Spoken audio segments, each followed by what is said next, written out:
आलस आपसे क्या छीन सकता है? अगर आपके पास बहुत सारा पैसा आ जाए तो आप क्या क्या करोगे? इस छोटी सी कहानी के माध्यम से आज हम यही सीखने वाले हैं। एक आश्रम में अपने गुरु के साथ एक शिष्य रहा करता था, लेकिन वह बड़ा आलसी था क्योंकि वह राज का काम कल पर और कल का काम परसों पर टाल दिया करता था।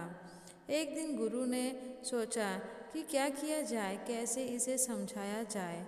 तो उसके दिमाग में एक रणनीति आई और उन्होंने उसे पाठ पढ़ाने का तरीका खोज निकाला। उन्होंने अपने शिष्य से कहा कि ये काला पत्थर है, मैं तुम्हें देकर जा रहा हूँ। इसकी मदद से तुम जिस भी लोहे की चीज़ को घिसोगे वो सोने की बन जाएगी। लेकिन तुम्हारे पास कल सूर्यास्त का समय है। और यह कहकर गुरुजी चल पड़े।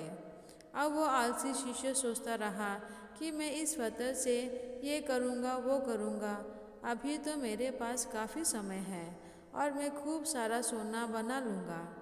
आलसी आदमी ने सोचते सोचते बहुत ख्वाब बुन लिए, लेकिन उसको पूरा करने की जहमत नहीं उठा रहा था, मतलब प्रयास नहीं कर रहा था, सिर्फ सोच रहा था। और सोचते सोचते उसका एक दिन बीत गया।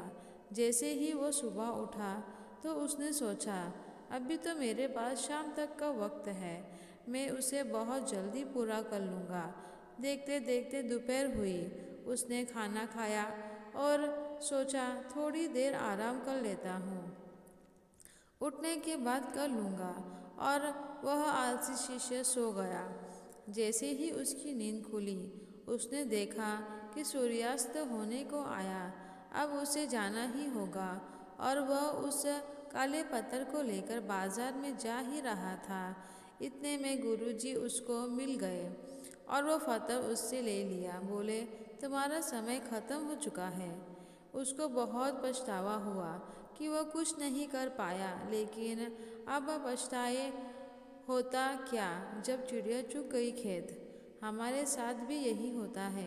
कभी कभी हम भी तो यही करते हैं, आलस करते जाते हैं, आज का काम कल और आगे से आगे उसे टालते जाते हैं। इससे समय निकल जाता है, क्योंकि समय का पहिया तो रुकने वाला नहीं है। अगर हमने समय के साथ हमारे कामों को पूरा नहीं किया तो हमारा भी वैसे ही हाल होगा जैसे वो शिष्य का हुआ है।